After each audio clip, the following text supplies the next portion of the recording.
Well, we'll go ahead and get started. I know Laura will be joining us here in a minute. And just to do our normal, Next Legacy group is proud to have Friday Night Lights. For those of you who have been on the call for a long time, we've been doing this for about 2 years. We started this as a way to reach out completely free to allow people to come in, ask questions, be able to share their deals with us, do whatever that they feel like they need on their journey. Some people come in as investors and they want to learn about that, and we welcome that. It kind of was born out of the thought that I know when I started capital raising, I found a lot of people who were not asking enough questions to be able to invest in my deal, which was completely okay with me because I know my integrity and my character, and I was not going to do anything that would take advantage or put them in a bad position. But I got to thinking about there's not everyone out there that's like that. So I wanted to be able to be sure that people had the information, the knowledge they need as investors to be able to come on board. And then of course, there's people that we want to help move along in your real estate process, whatever that looks like for you, whether it's um, you know, sponsoring your own deals, or if you are wanting to be able to, tag along on a GP team, whatever the case may be. So that's why we started Friday Night Lights. And of course, our disclaimer is always that we are not legal consultants. We are not CPAs. Please do your due diligence on all information that is shared here to be sure that it does align with your personal goals. So, with that being said, I want to kick off tonight. And as I said, please be thinking about what you want to talk about, questions you have, whether it's just one simple little question. Maybe you were on another networking call today and you were unclear about a presentation. I know several of you were on the Friday night deal call and you were exposed to a deal. And maybe there's some things that we talked about that didn't make sense to you. That's perfectly anything is on limits. So there's nothing off limits as far as that goes. So as we like to do, a lot of times we will update you this week on Next Legacy Group and what we've been working on.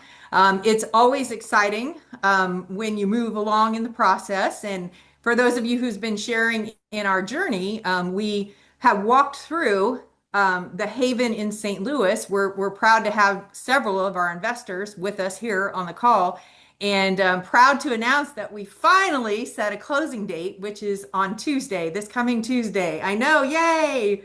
Um, Cue the fireworks, right? So we are super excited. And, it's a good example of why that it's very important. I mean, we always say that capital raise and getting everything settled and getting it all going is so important in the beginning, but the operations part is really where the rubber meets the road, right? So we were okay to delay a little bit because here's what happened. The seller had bad debt on the books and still had that money that was hanging there. And obviously, it changed the valuation, right? And so then the lender went, wait a minute, there's bad debt on the books.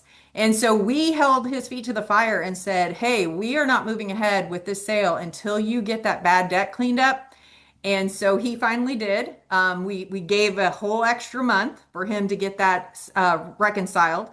He got the bad debt cleaned up, and now our occupancy, which in the beginning was 94%, dropped down to 92 because they really weren't managing properly.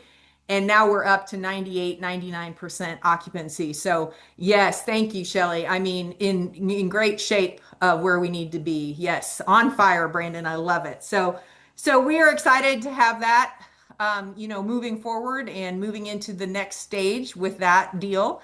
And then also, Tim and I were able to tour some properties this week. We are actively looking, and Tim is, he's our acquisition guy and does all the underwriting, and he's like a kid in a candy shop because the Kansas City deals are just rolling in. And for those of you who know or don't know, Tim lives in Kansas City, and we are focusing our efforts in Kansas City. Oh, Shelley, you do too. Okay, great, great. So we were in Kansas City. Tim and I, of course, he lives there, but I made the drive. I'm about about 4 hours, not quite, to Kansas City from where I'm at in Illinois. And so we made the drive, or I made the drive to him. We looked at about 7 properties, and we toured fully toured 2 of them with the broker, and then others we just did drive-throughs. You checked out the neighborhood, that kind of thing. So I wanted to kind of go through with you tonight some of the things that we look for when we tour properties, and you guys can pipe in and think of the things that you looked at, but I like to look at it. I made a little list here, which I'm happy to share with anybody if you feel like that's value after we go through it.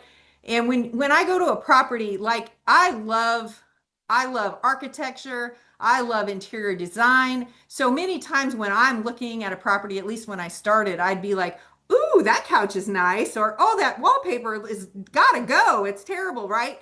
Well, when you're looking at a commercial property, I mean, that's not what you should be looking for, right? So I split this kind of thinking about what is it that we're looking for. This is kind of how I think about it. I think about on the property, what's going to cost me cash and what's going to make me cash, right? And so when you think about those 2 segments, pretty much everything that we're going to look at, now we're going to bring in professionals, right? We're going to bring in the construction crew. We're going to bring in people that know the HVAC. We're going to bring in people that are plumbers so that we can be sure that everything is kosher. But when we're looking at it as potential owners, we're going to start with that basic thought is what's going to cost me cash and what's going to make me cash. So I just thought it'd be kind of, fun to kind of think through. So the property that we looked at, that we are actually going to offer on 2 or 3 properties that we looked at. And the one that we really liked is a small property. It's only 60 units. But the kind of things that, yeah, Shelley, I saw your note, will do.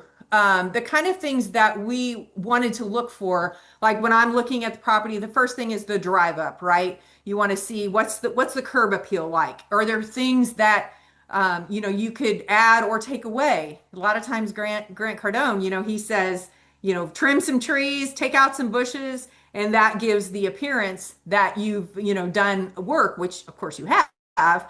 But sometimes it's taking away things instead of adding things. So first is curb appeal. And I always like to drive it different directions. Like, okay, so maybe I get lost and then I have to go around and circle back the other way, but let's pretend like that I'm purposely driving from different directions, and just to see what it looks like from behind. What's it look like coming from the side? All that kind of just general curb appeal. Then we're going to move into more specific things like what is the roof condition? I'm not a roof expert, but I can tell you when a roof looks worn out, right? So give that a quick look over. And while you're there, check out the soffits and the gutters. Like I know there was one property in Houston a few years back that I looked at, and I mean, the gutters literally were falling off the building. I mean, those are things that are deferred maintenance that should have been taken care of. But all these things are things you just want to think about. So as you go into the units, we were able to tour 2 of the units that were vacant, and so they're very, very close to full occupancy. It would have been like 98, 97%, and these are already leased up. So when I'm walking in a unit, Lisa, again, I'm not, Laura, did you have something? can I just add the quickly add to your drive-bys, time of days as well, right? Drive by different time of days. Just a quick add in. Sorry. Yeah, no, that's all good. Thank you so much. I appreciate you doing that. Sorry, I have adding people and trying to keep my train of thought at the same time. So thank you for the break because that allowed me to go do what I needed to do. Yeah, and another thing too, Laura, that's a great point. And not only drive-bys, but sit and watch, right? Sit and see who comes in the parking lot, who goes out, what's the traffic around, around it like there. One There was thing one we, time oh, go ahead. sorry. One thing we do like to do is look at the kinds of vehicles that are in the parking lots. That'll Yeah, tell you for a lot sure. about the renters. Yeah. The best story I have for that is one time I drove to Louisiana to look at a property. I had a partner there who was close to Louisiana, had family in Louisiana. So I don't know how long the trip was. I don't remember now, maybe 12 hours, something. It was a ways. And I drove and we got there at night. And so we drove through the parking lot of the apartment building that we were looking at. It was like 8 o'clock, 9 o'clock at night. There were a few activities that we did not necessarily approve of, nor would want to be the owners of the things that were happening at 8 o'clock or 9 o'clock at night. And we literally left the parking lot and we did not even do our tour the next day. And so, live and learn. It was a long ways to go to find out something that I probably could have found out if we would have called the police department previously, because the next morning my partner called the police department and said, "Hey, we're looking at this place." And he's like, "There's a lot of extra activity going on there." He said, "In fact, we have an officer that lives there trying to deter the extra activity." So those are the kind of things you can learn by, parking at night, driving through at night, whatever the case may be. So definitely those are good things to watch for. When I'm in the units thinking about, does it smell, right? Use all your senses. Is there something that's musty and that is a water problem somewhere, leaking? I know I was in a commercial property the other day and there was a smell, and then I noticed that the entire bathroom was all the way around the trim was completely wet. So those are things that you just need to be watching for. Look at the ceiling tiles. Is there an old stain? And these are all questions you can ask. I've gotten where if I walk in a place and it's slanted or it's soft, I'll be like, "Ooh, this is a little slanty here." So those are things that you want to ask. There may be a great explanation for it, but and it's never going to be perfect, right? But these are all things that you're just looking for. Look at the windows. I've noticed that all the windows had been replaced. This property was built in the 60s, but pretty much everything is new. All the windows had been replaced. So those are the kind of things you want to look for. Look at the concrete. Do you see lots of cracks? Are there a lot of potholes? These are all things that are going to cost you money, right? Do you see a lot of deferred maintenance? Like I talked about the gutters. Is there paint chipping? Those kinds of things are things that are going to cost a lot of money when you're talking multiple buildings and multiple millions.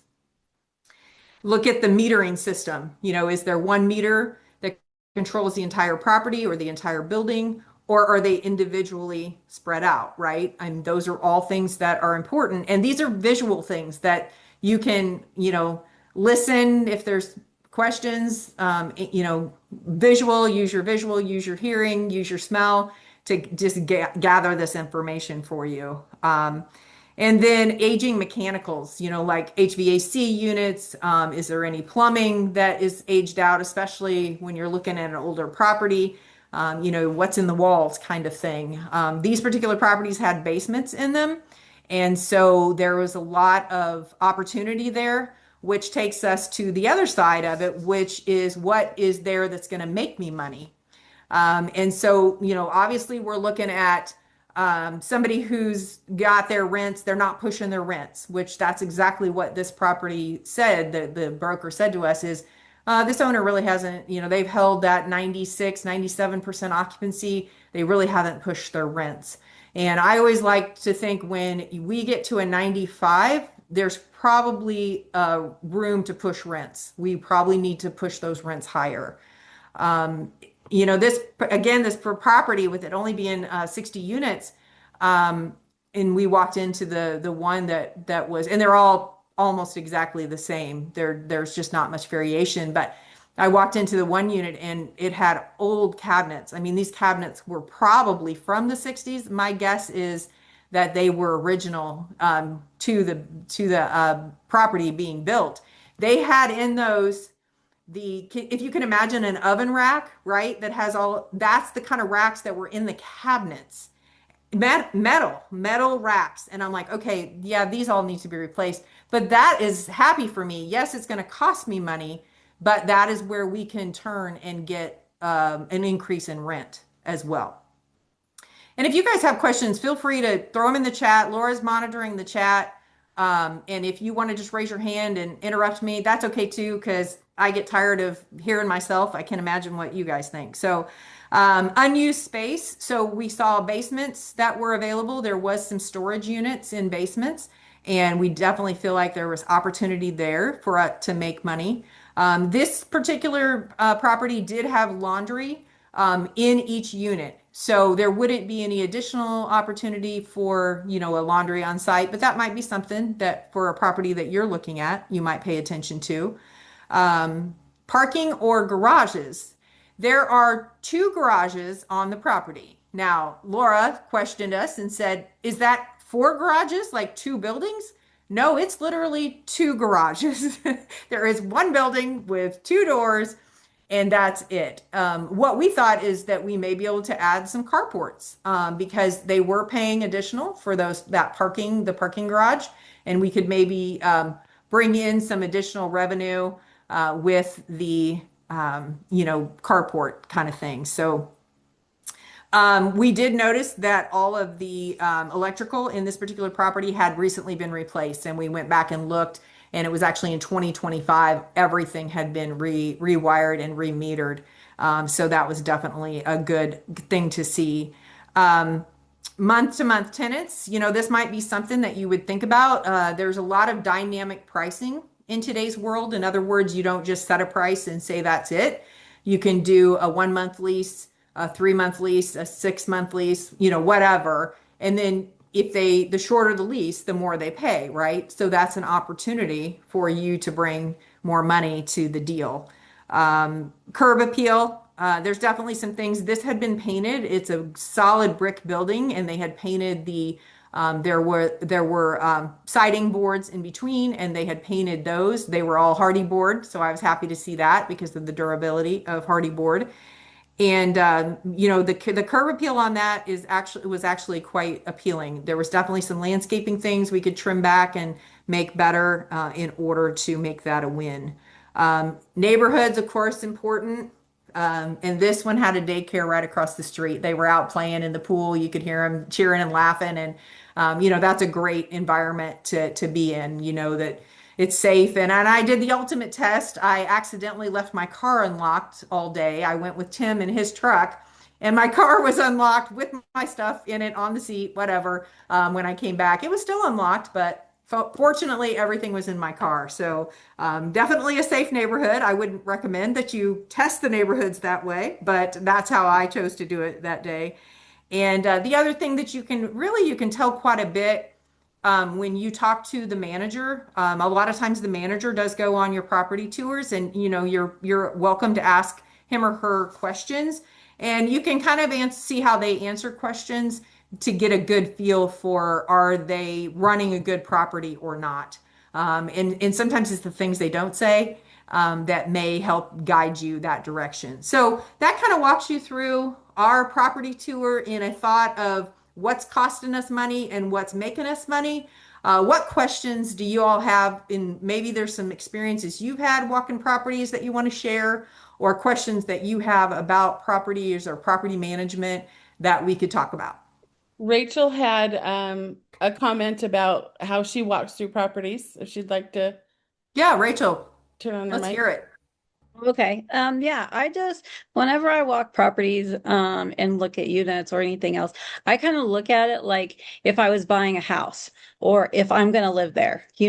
So whenever you do that, you're always going to look at everything in great detail. You're going to pay attention to, even the littlest things, like if there's anything wrong or if you need anything to fix anything and those kinds of things. So I kind of go in it like that, even, inside and outside. And also I like to talk to the tenants. I like to talk to the people that are there. I like to get their feedback. What do they think about it? Do they like it? Is there things that they would want different, or is there problems? How is it, at night? Like you said, how is it on the weekends? How are your neighbors? Is it noisy? Is it loud? If there's a problem, does management take care of it? You will find out a lot of information about, a property just by asking the tenants, because Yeah, they're going to tell you absolutely. more than what management and things like that are, because they're not going to want to tell Right. you anything that's bad. That's right. So That's right. yeah. Yeah. Yeah. The best example of that we have, Tim and I toured a property in St. Louis, and there was a lady who had happened to come up the steps as we were leaving. And I said, "Hey, do you live here?" And she said, "Yes." And I said, "Do you like it?" And she said, "Yeah, I mean, it's okay." And it was near a hospital, so very, professional type people. a lot of residents, that kind of thing. And I said, oh, I said, what do you don't like about it? And she goes, well, the elevator sucks. It never works. And so it was funny because we had just had the conversation with the broker about the elevator because Tim had read some online reviews that said the elevator was sucky. And she confirmed it, even though the broker said, "Oh yeah, we just had it serviced and it's all good." So, Okay. absolutely right, Rachel. Do You can not find out rely some on the stuff. broker. Do Yeah. not Now I did rely get on in the broker. trouble with the broker. She didn't like that I had talked to her, so you may get that. You may have somebody that doesn't like it, but that's why, right? Because they weren't Yep. being honest. Yeah. I'll give It's you guys wise a to little do it. story that I went through. We had a 32 units that we were walking and we were trying to buy, had on the contract. We did started doing a DD, and the actually property management was actually uh, deferring us from walking 2 units. So we were trying to get in the units. They didn't want to allow us to get in the units. So we decided, okay, we'll move on to the other one. She was making hundreds of excuses of why we couldn't get in. Supposedly the tenant wasn't there. She didn't have keys.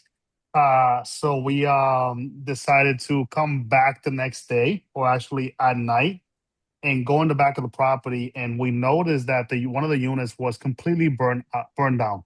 Oh my So that's the reason goodness. why she didn't want to let Insane. us Yep. in. But then we noticed the back window was completely broken, and so we snuck in through the back window, went into the unit, and there was a bump living in the unit. It was completely destroyed. All the outlets were burned down. The stove was in pieces. There was literally the floor, the walls. He kicked down all the drywall. The unit was a mess. Yeah. So that was something that, some of the experience we went through walking a property and trying to put a property under contract, and because of that, we walked away from the property. I bet you did. And you're probably more careful going forward, right? That's taught Yes, you a lot about making sure that you see what you need to see. I know I had that on a that's property correct. as well, where they would not let us in some of the units. And it does definitely raise more questions than it, solves. They should have just been honest and said, this is what happened. But Correct. And I unfortunately, think if they would have been honest, we probably, felt right. more comfortable about it. We tried to drop down the price on the unit, on the property. The owner just wasn't having it. He wanted his price, and we decided to walk away, but it wasn't going to work for us. Yeah, yeah, yeah. That's all you can do. I mean, in that situation, for sure. Laura, do we have some other questions? Um, I was just answering him. Okay, okay, that's good. Unless if there's anybody that wants to come up, are there any other more questions, comments on property tours? There was, I mean, this one I did answer it, but do y'all tend to find the managers on the property live there? And I answered that we recently moved a manager in, and we do, there are advantages to having an on-site manager, right? But I don't know if that's typical. Yeah, I would certainly say that the properties that I've walked, it's not typical. Um, it is nice to have them on site because they're right there, right? But the opposite side of that, if you can imagine, if you got somebody, I know one time I toured a property and the manager had been there for like 23 years.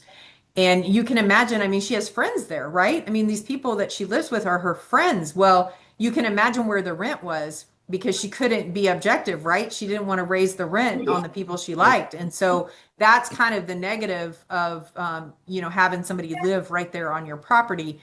There's definitely benefits, but that's definitely one that, can really hurt the monetary value, the financial benefit of the property. Yeah, and I would say too, like if even a broker or a management or anything like that, if they're wanting to like be hesitant to show something or let you see something or anything like that, to me, that's a red flag. I'm like, okay, there's always a reason why they don't want to, and it's usually not a good one. So that's why I Yeah. said, like, tenants will tell you, they'll give Yeah. you a lot more information than, what you would probably get from either one. So.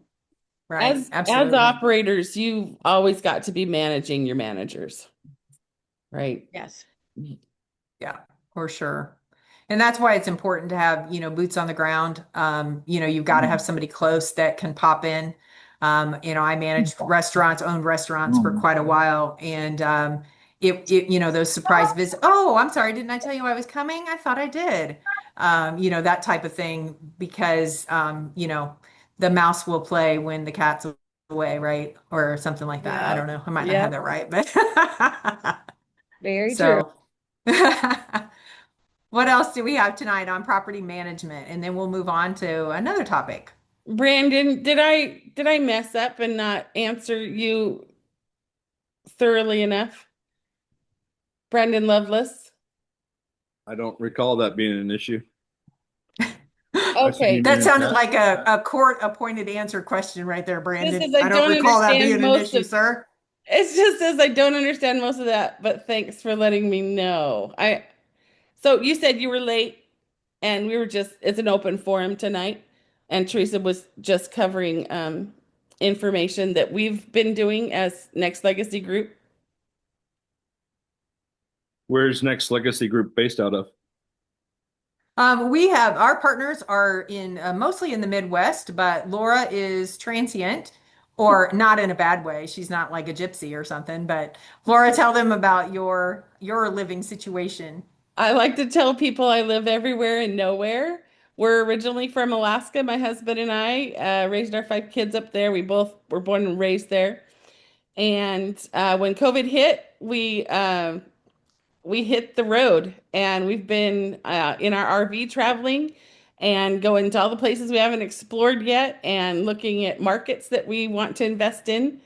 So right Nice. now I'm we're sitting jealous. in Mississippi helping family right now. So. Nice. Yeah. And we also have Jason is in Florida. Our other partners are in the Midwest. I'm in Illinois. Tim is in Missouri. Justin is in Kansas. And we are Next Legacy Group. So just to kind of get into, and I did want to get more people on, so I'm glad to see more people join. We were so honored. And Brandon, maybe you've come in through the Moore Club. We had found Adam Williams, great networking story for me to be able to meet Adam at an event and strike up a conversation. And our relationship just kind of built from there. He started the Moore Club, which many of you are part of. If you're not, please check it out. I think Laura will provide the information to be able to go check out the Moore Club. It is brand new, just started in April, May. And we were some of the founding members. We were people that were, he calls us the OGs, the people that were on board early. So Adam is a huge operator in Scottsdale, Arizona. He has over 13,000 doors, he just mentioned today. So that's a whole lot of assets under management. He does have some representatives, I think, here tonight that are joining us. And I know many of you are probably on the Moore call. And once we got to know Adam and Justin and Dana a little bit better, I was out for a conference in Scottsdale and I told them about Friday Night Lights and that we had started this call in order to be able to bring that educational piece to people, help them walk through the GP process if that's what they want. And that we had built, a 2-year history of doing so. And he said, that sounds exactly like what we want to do with the Moore Group. And he asked us to be a part of the network of the Zoom calls. So we're very honored to be on the Moore Club calendar. That's why you see me as Moore Club instead of Teresa, which is my name. And so we are proud to represent the Moore Club here tonight. That he has put together in an amazing, fast way. I don't think Adam does anything slow. He's put over 750 members in since April. So it's an amazing group to be a part of. He has a Monday, Wednesday, Friday call that he sponsors himself, and then has calls every other day of the week, like ours, on a Friday night or any other time. I know he's got one now on a Tuesday night, Thursday. So really any day of the week, there is a capital raising call on Sunday. But if you get to the link that Laura has posted in the chat, it will take you to all of the information. It's a school group, SKOOL. and amazing, amazing people to be surrounded with in that community. So I would definitely recommend that you check that out and see if that is something that fits into your schedule. He has been amazing as far as what he brings to the table. Obviously, anybody with 13,000 doors has done the deal. He has done. He's on deal 68, if that tells you anything. Fund number 68, he just closed. Um, and he will be introducing fund number 69. So we are so proud to be aligned with someone with such credibility and experience in the multifamily industry. He is strictly multifamily. So Shelley, Justin, I don't believe is on the call tonight. That's Justin Colby. Some of you guys might know him. He has several podcasts that are very popular. And he is also a founder of the Moore Club, along with Adam Williams and Dana Williams. So, Henry, James, did any of you guys want to say a word that maybe I missed anything? I see you guys are both on here. I I feel think like you there kind of was. nailed it on the head. Go ahead. It's I mean, I know this is our first call here. I'm super excited. More to come. Unfortunate that Adam wasn't able to be here. He had to run home, deal with the pups. We got some pups at home, so got to give them a little love, right? But yeah, I think you're nailing it. Very good. Very good. Henry, did you have anything Yeah, to add? I agree. I mean, I think that was a fantastic introduction. And most of all, for everyone that's new to the community and is not familiar, we are bringing all these calls to you almost every day now. And each call is going to be adding so much value. Like our goal is to give you as much as we can. Like there's so many other programs out there that charge 15, 20, $50,000 for information. And we're giving you everything, and more importantly, putting you in the same rooms. And I know everyone here can vouch for just the power of being in the room with other individuals that are like-minded as we are, right? So, Absolutely. Thank you, Henry. Appreciate that. What other questions do we have in general? I've got some other things we can get to, but if you've got something you want to bring up or questions you have about something we've talked about or something that you heard or read this week, if there's anything that we can help answer, we definitely have some experts on the call that we can get some answers for you. What do you guys have? What are you working on? Even if you want to just tell us a win for the week, that would be great. I have some questions. Sure, Garth, go ahead. Yeah, so one was about your debt fund, Yes, sir. and I did not understand the back end, how you were lending uh your funds, what was the lending criteria, and who are you lending to? Okay, that's a simple answer. Justin is our partner, and he is the partner that lives in Kansas. He has 12 other properties that he owns on his own that he had before we formed Next Legacy Group together. And he's the one we're lending to. So all of the money is going to him. He's just using it instead of a bank loan. As far as what he said, it's easier for me to get the money because I don't have to go through the closing process to get that loan. He's using it on those properties that he owns. So he's doing updates or maintenance, whatever that those properties needs. So the funds that we are lending out are directly connected to the properties that he owns. And that's the only thing we're doing right now. We don't have any other lenders, any other people that we're loaning money to in the mix. So it's Okay, only Justin Bennett. okay, and the terms, for example, what's the LTV that you're lending to him? But is it going to be 75%, 100%? No, What? we won't be that Yeah. high. Currently, Uh-huh. he's sitting at about 55% LTV, so he's got some room to move. But we definitely won't get to 80%. It'll be closer to 70, 72 is what we agreed upon that we would before we would move and find a different opportunity, which Justin has his hands in lots of other businesses, so we already have something lined up more along the hard money line that we will move into, Mhm. but that's a little bit down the road as we move forward. But yes, we will. I mean, obviously, all that is disclosed in our paperwork. We have all SEC compliance paperwork, including the PPM, the SA, the OA, and then we do an investment disclosure for each event that we do that we put into our customizable fund. And so once we move off of the money that we're currently lending to Justin Bennett and his property Maverick assets, then we will, have to disclose where the money goes next. And then there will be additional criteria that we will use in order to make that determination. Laura, I see that you shared a file. Why don't you tell them about what you are sharing with us there? This is our debt fund information. It's just simple. We've got 4 different tiers of levels for investment. Depending on your commitment level, you get a different percentage of interest back. So essentially what the I'm in a bunch of different real estate groups and I am a private money lender. And to me, this just is simple in my head as being a private money lender. Justin with his properties, he's using this money. So we're teaming up with our investors. Our investors invest the money.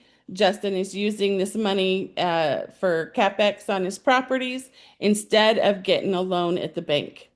So instead of giving institutions the interest rate, he's giving our investors that interest, that return to our investors, right? We're keeping it in-house.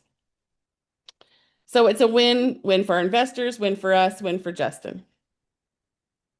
Did that help answer your questions, Garth? Yeah, I have some follow-up, just a few. Is that okay? That's okay. Yeah, go Absolutely. Yeah. ahead. So just back to the debt fund, I was just a little concerned because you guys are in business together. What if things get tough and you actually have to foreclose on just, I know it's like 1% chance that happened, but because you guys are so joined together in business, are you able to do that? So if, a regular lender may have to foreclose, and I don't know if you would have the, you know, willingness to go to that level if things come to that. That's why I was asking about the structure of the debt fund and who you're lending to. Yeah, absolutely. I mean, definitely it's a question that should be asked, and I appreciate you bringing that up, Garth. Yeah, we don't have a problem with that, and Justin is well aware that that is the situation. The nice thing here is that he is outside. I mean, these properties are outside of what we own with Next Legacy. So he's well aware, and if you spend any time around me, you'll know that I would not have any problem going after him if he is affecting my investors because I become a bulldog when I think that my investors are going to get a shaft. So absolutely, there is no concern there. We've got the real estate. I mean, we are on that real estate as a second lien holder. Obviously, the debt holder has the majority lien, but we are literally using that real estate. So bottom line is that if he gets in trouble, he has to sell the real estate in order to, fulfill the obligation on the loan. So again, like you said, 1% chance, but certainly a question that should be asked, and you should feel completely comfortable and understand where that's coming from as you have. So definitely good questions to ask. Anything else, Garth, that we can answer for you? Yeah, I have a few more, if that's okay. Not Yeah, go about the debt ahead. fund.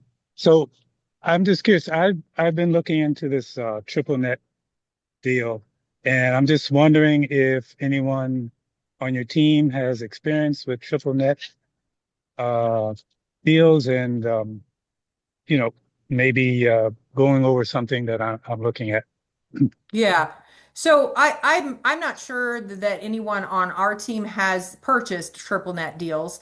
I have looked at them personally, and here was my takeaway.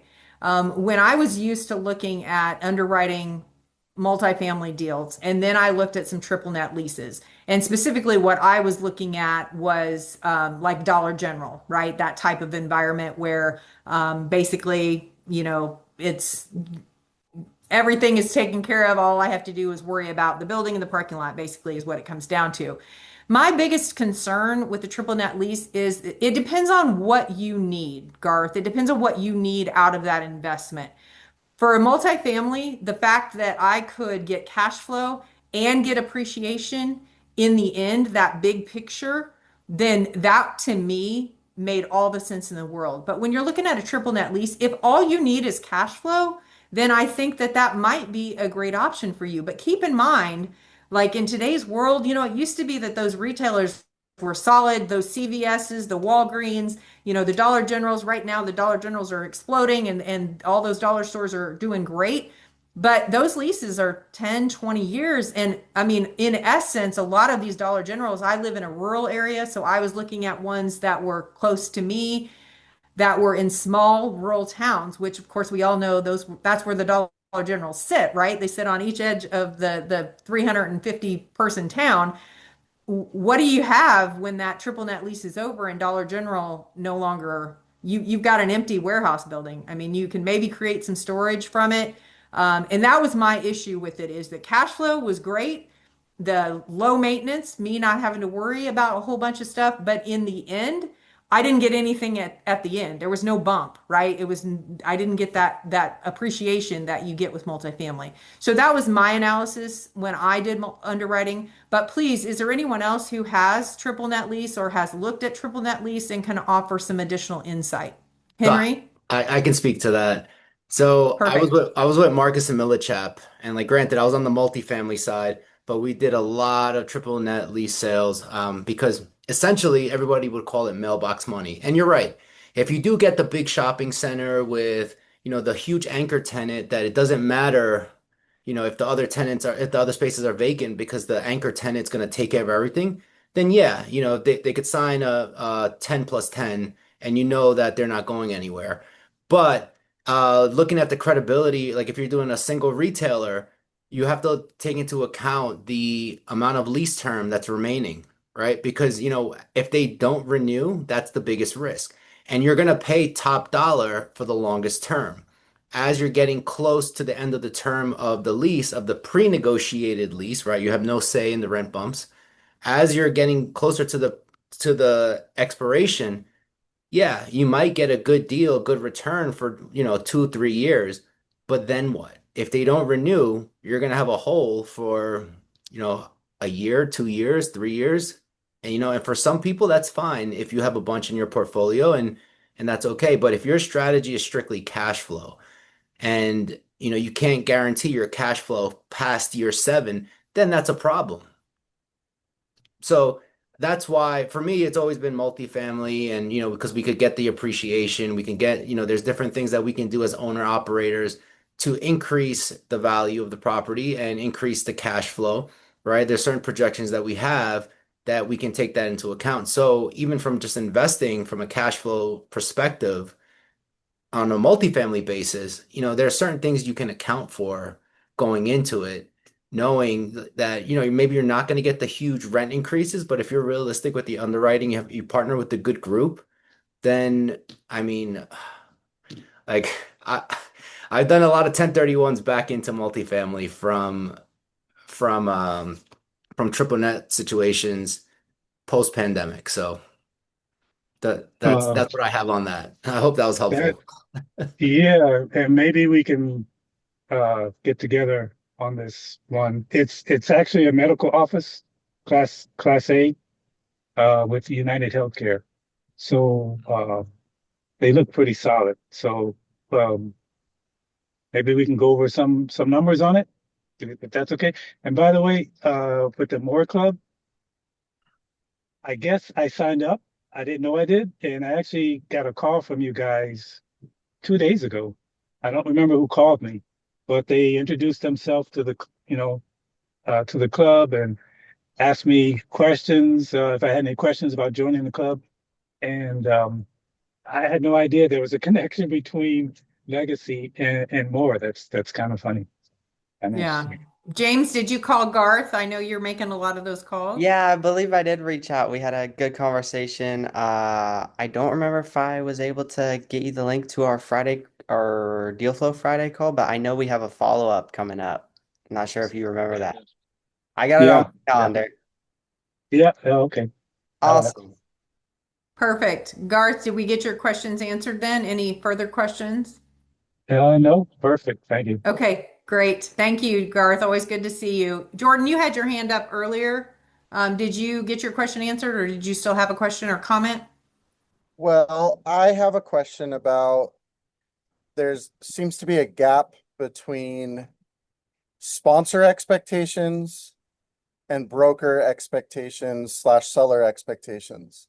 And what I mean by that is as a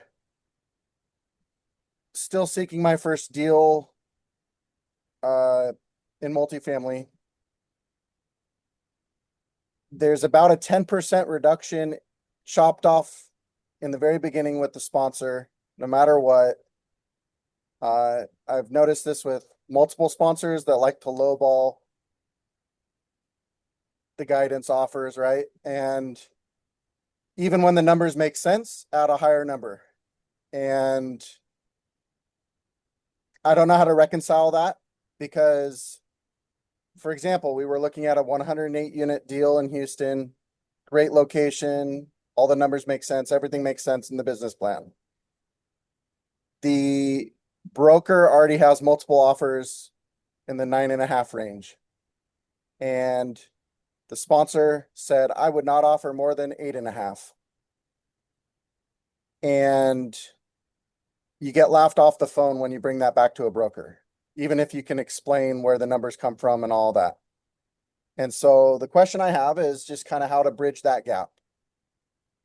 Because it seems like it's going to be a consistent problem.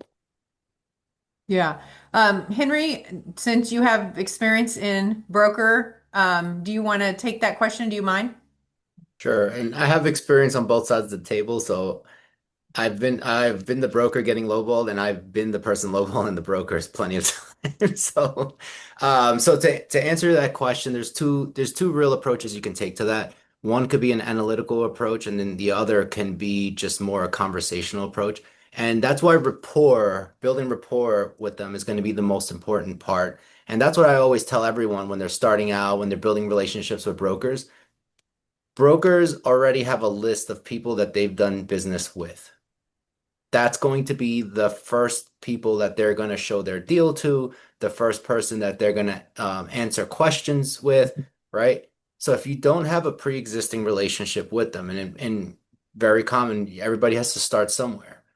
The best way to have conversation with one broker is to have a conversation with many brokers. And what I mean is, when you start speaking to different brokers, you're going to get, like, especially in commercial real estate, the brokers are working teams. If you speak to the younger guys, chances are those are the guys on the team that are doing all the research, doing all the work, and are happy to get off of the spreadsheet and give you as much information on the market, the what's going on, the comps, how they came up with that cap rate. So now you have that one conversation, you take great notes. Now you go speak to another broker, get as much information as you can, and guess what? Now you can start relaying some information that you've already gotten from a broker, maybe some market information. Now you seem like a perceived expert. So now, then, and the more of those conversations you have, you're going to be having a conversation with the broker. You may know nothing about the market going into that week. And by the end of the week, you can talk about different trends, different, this building traded for this cap rate, this building traded for that cap rate. Now you can go in there, and you can have like a price per door, price per square foot conversation, and that broker is going to be more open to entertain that conversation based on the information you have. If you just go in there and said, "Hey, my guys aren't going to give you that price," you're wasting everybody's time. But if you go in there with technical information, conversation like, "Hey, remember last time we spoke? I gave you some market information. We talked about this. We spoke about that." Now you're having a real conversation. The broker's going to be more inclined to be like, you know what? All right. If you have some time, maybe let me go through your underwriting and we'll go through it together. Show me how you got to where you're getting out, and I'll show you how I got to where I am. And chances are in the OM, everything's going to be there. But especially if you're dealing with the broker that underwrote that property a certain way and presented it to the owner in a certain way, he's going to defend his numbers. And remember, his credibility is on the line. So depending on how early you got this property, like if it's still off market, yeah, maybe we came to market at a certain price a little too early. But if this property is already on LoopNet, CoStar, Crexi, whatever, chances are this property's been kicked around by multiple investors, right? Because I'll tell you from experience, when I got once I left with the signed contract ready to list the property, I said, "Hey, we're gonna start to go live with this property maybe in 2 weeks." Those first 2 weeks, guess who I'm calling? Before I even have all my underwriting done or all my marketing material complete with all my current and existing relationships that I know can close a deal. Then I'm going to who are the likely candidates to buy this property. So before I'm even putting out one email to someone that I don't know, haven't met, haven't had an existing relationship with, hadn't had a good conversation with, I'm emailing my closest people first. So then I'm going to blast my personal list. Then I'm going to blast my team's list. Then I'm going to blast my company list, my office list before I even go national, internal. So there's a lot that needs to happen. So that's why the biggest thing is going to be relationships with these brokers. So the more conversations you have with brokers, the more in tune with the market you're going to sound, and then they're going to be more open to have a conversation with you. If you're saying like, "Oh, this property traded at that, I know that those units were much smaller than this or much larger than this," that and then now you're having a different conversation versus like, "I'm not going to pay that number. Give me a different number." Is that how blunt you would be, Henry? I don't like that number. Give me a different number. I Or have would you different. appreciate that as a broker? I do. Yeah, it's like. No, I mean, I would appreciate it too. Like, hey, I'm not going to Okay. waste any more of your time. I'm not Yeah, even in the same league. So I like thank it. you. All right, great. I know what you're not looking for, and I know I won't bother you if we don't get what we're looking for. And that's perfectly fine too. Right. But at the same time, as now from the other side of the table, I want to make sure I'm in with them. I'm having conversations with them. Once I get off the phone with someone with an off-market property, I'm going to go to them to keep my relationship going and be like, "Hey, they're bringing this property to market. They're bringing at this per door. They're saying that this is the cap rate. They underwrote it at, they think they can exit this property at a 4.9 cap. Do you believe that?" Oh, right? Just getting their feedback, getting temperature. And then that's how I'm going to learn the cap rates in the area.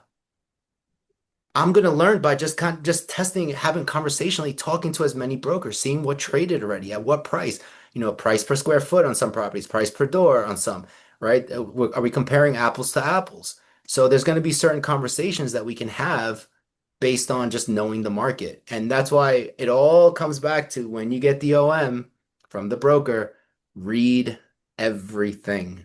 All the market information, all the fluff that they give you, while it might be fluff, somebody did the research and at some point it was accurate. And if you don't know the market, you need to read everything, all the OMs. Some brokers are going to give you a ton of information and others are going to give you something that looks like my 7-year-old slapped up a bunch of pictures on it on a sheet and just send it out.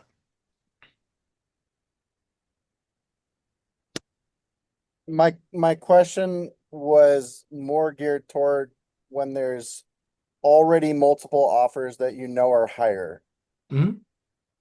and how to I've taken bridge that offers. gap.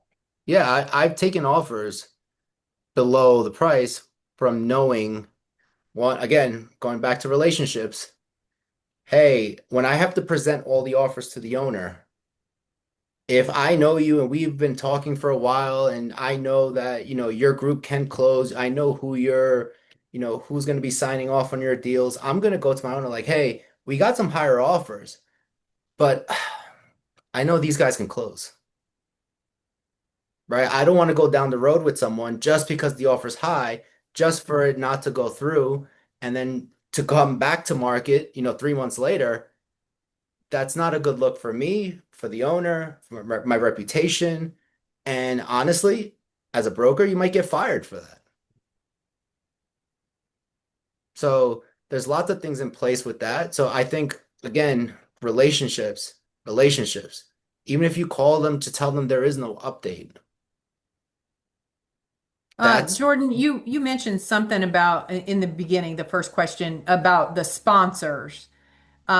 So you're talking when you say sponsors, are you talking about people that you are co-GPing with on the deal and they're the ones telling you that you should come in a million less than what the other is? Is that what I heard you say, Jordan? Yes, so we won't submit an LOI without a sponsor approval so that we know that we have somebody that's going to hold our hand through the deal. And multiple experienced sponsors that we prefer to co-GP with frequently chop 10% off a broker price just upfront, no matter what, because it's just part of the game, right? And not every broker has unrealistic expectations in their pricing. And yeah, so that's just it's hard to compete with a real offer when you know that no matter what, you have to go in 10% lower than everybody else. Yeah, 10% is that not bad definitely though. 10% would is not put you, bad. But sorry. yeah, But if that's you're okay. I would if, just, yeah, go good. ahead. Go ahead, Henry. I was just gonna say if you're just doing it for sport, that's different, right? Then that's on you presenting the deal to your sponsor, and you can just tell them it's 10% higher and bring them down if that's the case, and then you negotiate the deal down, and now you just sold them a home run. Now you just got them 20% off of the original expected price, right? So I mean, it all depends on how you're managing, your partners and their expectations. And if they're just doing it for sport, that's different, right? If, again, I don't know how you're handling, how you're going over the numbers as a team internally. So, I mean, like again, it comes down to just like you said, playing the game or if you're actually trying to close at a price that makes sense and that can work and then you can be profitable at and you have a plan after close, right? In most cases it's a value add strategy. Hey, So hey, Jordan, when you're Henry. put in that situation with your potential sponsor, do they give you the opportunity to explain your position? Why, like, because what I hear you saying is in your particular example, you came in at 9.5, you thought that was a reasonable offer, but then your sponsor said, nope, I'll only allow 8.5 as a offer on the deal. Am I understanding you correctly? Yes, so they will add a significantly higher CapEx budget that's unrealistic, based on all of the expense tables that we have from knowing the market. And I've had 4 or 5 conversations with the broker about the property. I've asked every question I could possibly ask about the quality of the asset, and then we go to the sponsor and they're like, we're going to add 600K here and 200K here. And then now it completely kills a deal that Right. would have worked. Right. Yeah. And Yeah. Hey, And can can I I see. can I say something about that, Jordan? When it Yeah, go comes ahead, to David. your underwriting, I know it's the first of all you coming in at 9.5. Is that the asking price on the deal? no, asking So they want price. more. Yeah. Okay, so you're coming in at 9.5. One of the things too, at least some of the things we do, I don't believe in, Henry, no offense, I don't believe 100% of what the broker tells you. Uh, don't, do not believe what the broker Click. tells you. Henry's gone. Um, No, yeah, they'll and put that's Go, just David. something, Go, yeah. David. That's something that, by underwriting hundreds of deals, you're going to understand and see. The broker might give you one price. You are going to come in 99% of the time, you are going to come in less than what the broker is showing you. Why? Because they have to, they have to put a cap on or a price to be able to make money for the owner and for themselves. The lower you come in the price, the less money they're going to make. I So, I understand all of that. mhm. So don't just because your sponsor, I'm not saying your sponsor is right or wrong. understand where they're coming from too, and do your DD when it comes to the deal and what the property needs. So what I mean when not don't believe what the broker's saying is, the broker might tell you, oh, the property only needs $600,000 of capex. But when you start doing your research, when you start really looking through your numbers, your T12, what's being spent on repairs and stuff like that, you start noticing that you will have to probably spend more money on that property. So that's probably where your sponsors coming in, maybe seeing, hey, there's going to be more capex on this deal than what you are underwriting as. So, I'm not saying that the broker's right, but at the same time, I can't tell you that your sponsor is wrong or right. But that's something that you have to take a look, find out what Henry was saying, your cap rate in the area, find out the capex on the property. Because I could tell you as a broker, hey, the property only needs 600K, but you start doing your numbers and you need 1 million. That's going to change your numbers.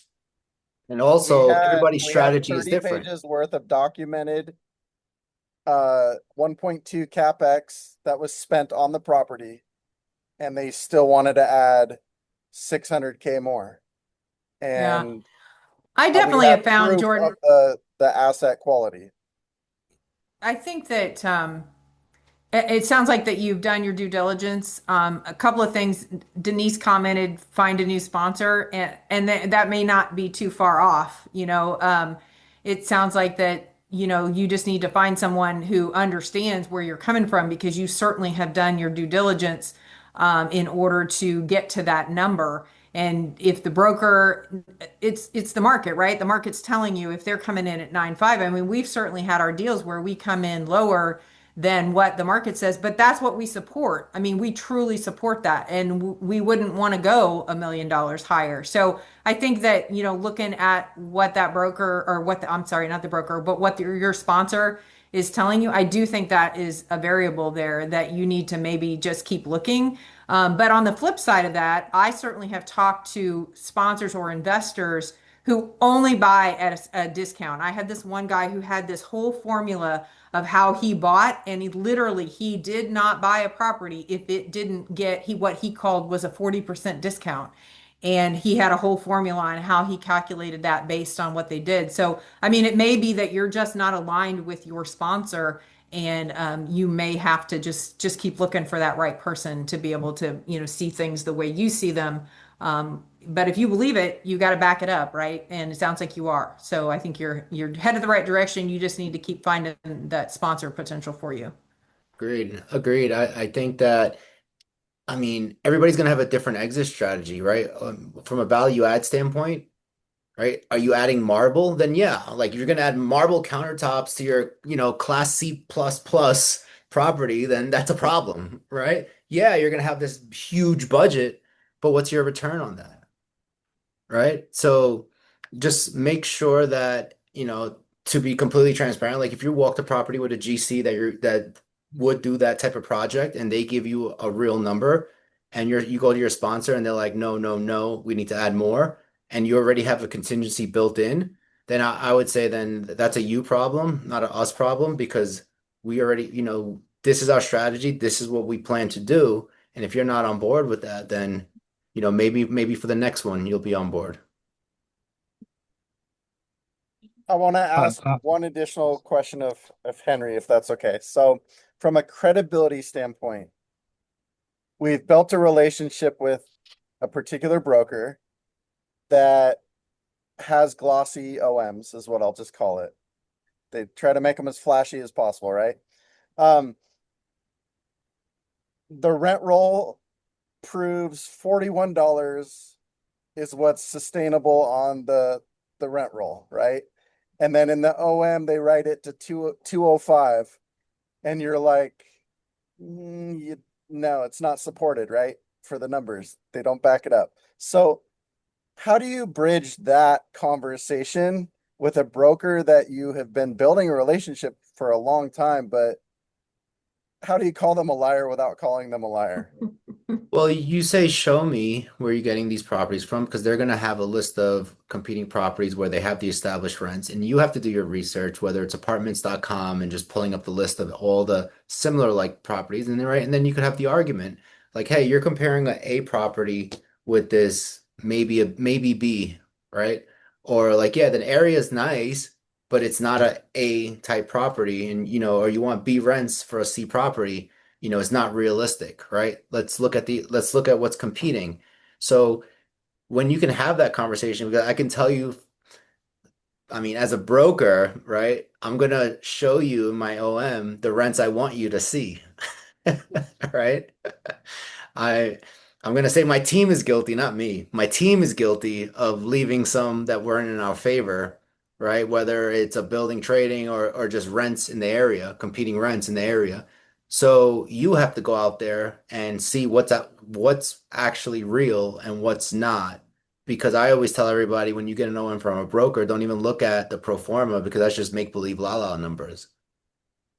Right? I don't even look at the pro forma.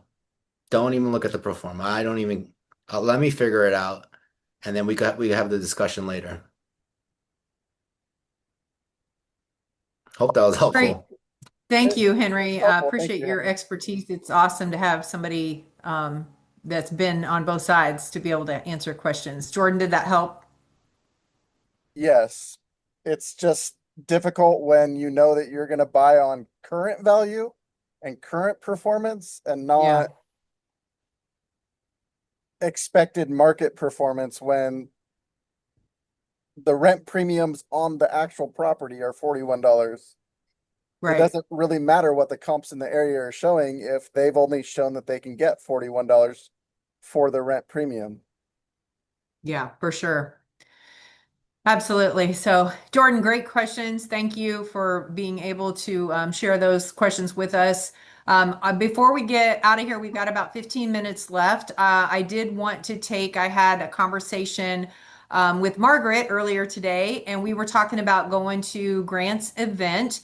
And I thought it might be good to just kind of touch on some things that you would want to do when you're going into a networking event like this. So, I can share, this will be my ninth real estate summit with Grant. I've been to several other events, Business Summit, WealthCon, but my ninth real estate summit, that makes me old, I think. I don't know why, but anyway, been to a lot of them. And I think the strategy for going into an event like this depends on where you're at in the process, right? So you could be going in as Grant Cardone. Yes, Tyler Williams, Grant Cardone. That's correct.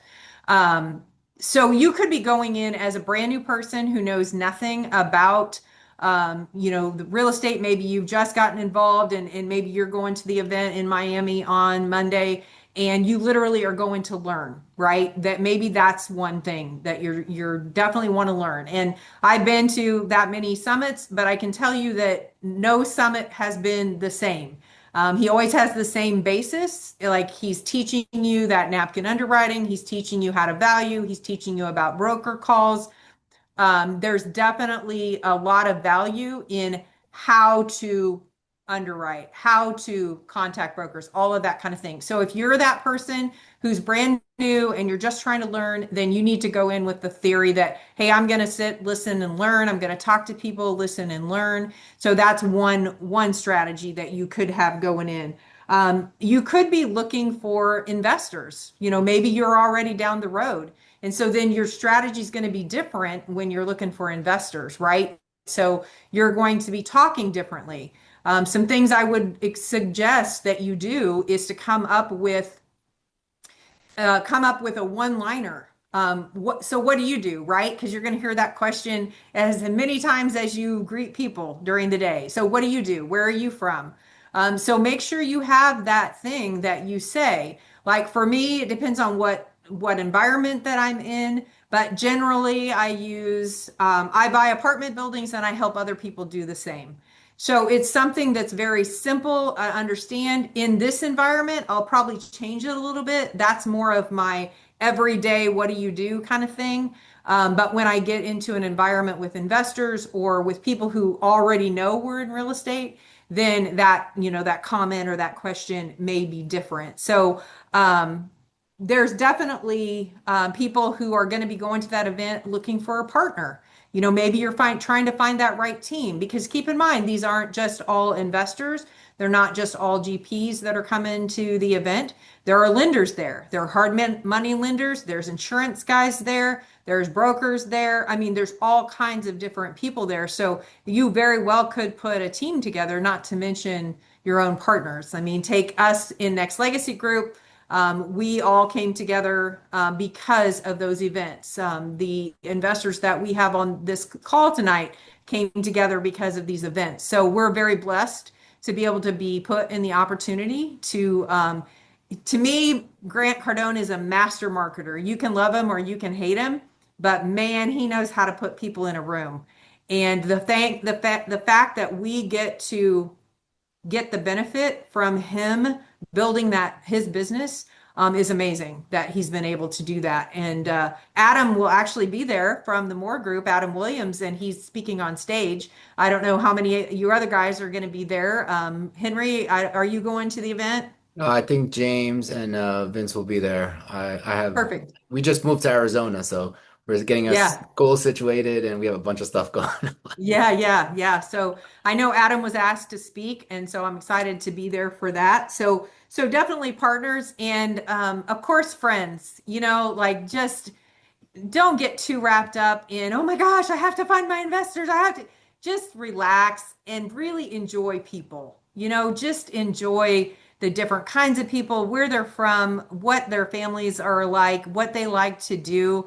And you'll just be amazed at how those, connections come together. So if you have anything now, we have about 10 minutes left that you want to share that may be a great networking story that worked out really well for you. I'll start by giving you an example. One of the events that I went to was in Scottsdale, Arizona, and I was on a plane with someone. I fly out of St. Louis when I fly, and I talked to a young lady. It was one of those flights where there was lots of seats, and so we really spread out.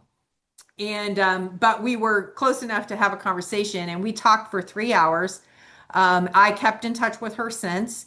And a few weeks ago, I reached out to her again, like I normally do, and just say, "Hey, how's it going? What's up, Amy?" That kind of thing. And I said, "Hey, this is our new debt offering. Would you be interested in looking at that?" And she goes, "You know what? I'm ready." And so here's someone that I spoke to for 3 hours on a plane, made touch base, and she's committed to our next deal and into our debt deal. So that's my networking story. But if you guys have some other stories, we would love to hear maybe something that really works for you or something that you've done that brought you a great friend or a partner in the business. Jordan, you had your hand raised. Did you have someone I was or a just going story? to share a couple strategies or wins.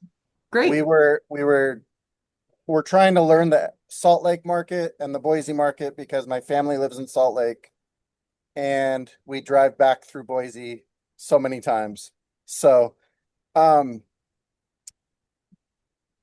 started by using AI to tell me everybody I need to know in the market and why. And then using Henry's strategy, I told AI to tell me who the lowest people on the totem pole are.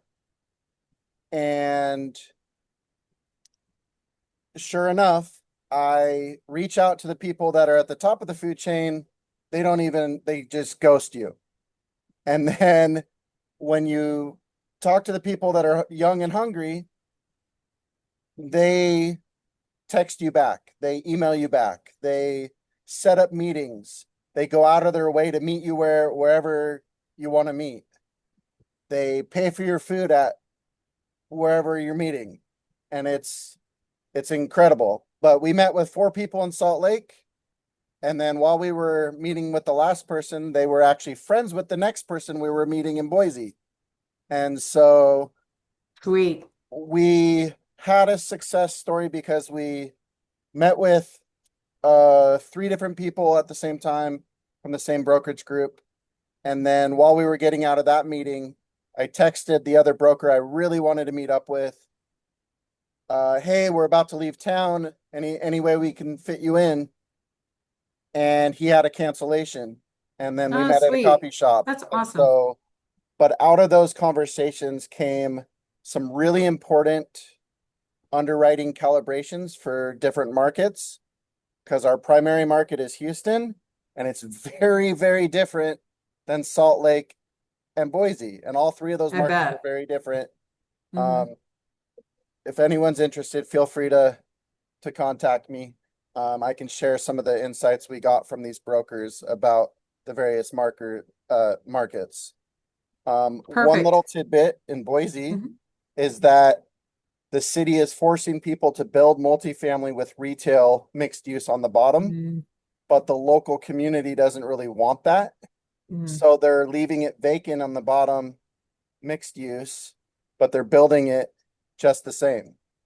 And then people out of town don't understand that local kind of vibe, right? And then they tend to value at it wrong or incorrectly because of they don't understand the local vibe with that. That makes So sense. Yeah. it was very interesting to learn that from the broker. Yeah. That's great. Lisa, That's I'd like great to add information. something. Please. So going to real estate events, I put it in the chat, but I love what you said, learn and network, but also remember you have the opportunity to leverage who was in that room. Grant, like Teresa said, has a massive audience and there's hundreds of people that go to his events. And Adam himself has said, I particularly put myself in the front of the room and I am constantly raising my hand so that people see me. They know who I am. And when I get up during a break, I have several people coming to talk to me because they already know who I am, they know what I do, and they're interested in learning more. So make sure you leverage your time well while you're there. I am in a group with I'm in another group where an individual went to one of Tony Robbins' events. And Tony, I think, had $100 bill, if I remember the story correctly. He had $100 bill and he was talking about how hungry are you, right? So um, he was basically having a bidding war for this $100 bill. And my friend put in a bid for multi thousands of dollars for this $100 bill. And he at one point got up on his chair and was trying to outbid everyone else, right? He got everyone's attention in the room, right? And he got his team from doing that. Right? You go to learn, you go to network, and you go to leverage. Great, Laura. Thank you. 3 minutes. 3 minutes. We just talked away, didn't we? I guess that was me that was talking. Sorry. I got Um, one tactical thing. Just yeah, Henry, on go ahead. on the topic of practicing telling Uh-huh. people what you're doing, especially if you're brand new to real estate, you're just starting out and you're working on rebranding yourself, right? Telling your contacts, going through your contacts and telling them, hey, do you want to invest in real estate without saying, hey, do you want to invest in real estate? I know you know me as an accountant. I know you know me as as a construction worker. I know you know me as I don't know, whatever, you know. And but like now I'm in real estate without like to make that transition. This is the line I always tell everyone to start with. Go through your contacts. Start calling people that you haven't spoke to in a while that you know will answer your call and you say, hey, what have you been up to? Right? They're gonna tell you, oh yeah, you know, they're gonna tell you everything they've been up to, and then what are they gonna say? What about you? Right? Now you're on the spot. This is your chance, right? To not sell them on anything, but tell them you're in real estate. Hey, so yeah, everything is good. Family is great. You know, actually, I partnered up with the group and we're in the process of buying our first apartment building soon. So if you know anybody that, you know, may be interested in looking at what we're doing, we have a presentation and everything. Just let me know. Hey, I'm in the process. I just partnered up with this amazing group, and we're in the process of we're looking at different apartment buildings to buy. And you know, if you know anybody that's interested, you know, I can tell you more after. And now what you're doing is you're practicing, you're getting it out there, telling more people what you're doing, So then when you do call on them to see if they would be open, they already know you're in it. They're like, hey, well, last time I talked to you, now you're planting those seeds. So that's something that has worked very well for me from just a raising capital standpoint. So Great. I hope Thank you, that Henry. helps. And I encourage Yeah, you to try it out. absolutely. Reach out to 5 people you haven't spoken to and just say, hey, what have you been up to? How's everything been? For sure. Any other questions or thoughts on going to a networking event Quick, or anything I have else? a, We have I have a 1 minute. quick one. I have a quick one. Garth, go. A real estate event. See if you can find a guy called Kevin. I don't know if any of you guys know who Kevin is. He's Kevin, usually just know him by Kevin. Kevin If Stevens, I don't even know his last name. is he He's a usually on guy. this call? No. He's just a guy that goes to the events. He was in bad shape and he met Grant and it changed his life around. He's got a great story about it. Um, Awesome. seek him. He's usually in the back. If you can't find him, and Andres knows him, and Okay. tell him Garth sent you and ask him Okay. to show you his YouTube recording because he has a recording when he first met Grant, and the guy just went ballistic, and he Oh, almost fainted when he oh my when he met goodness. Grant, and it changed his life. So That's just amazing. That's a just a great quick story. story. Yeah, Do you know where he's from, Garth? he's from Miami. He's from Okay. Miami. Okay. Yeah, Kevin from Miami. All right. Well, yeah. I'll see if Andres can help me find him. Kevin from Miami Midtown. He's living in Midtown Got section it. of Miami called Midtown. Yeah. Very good.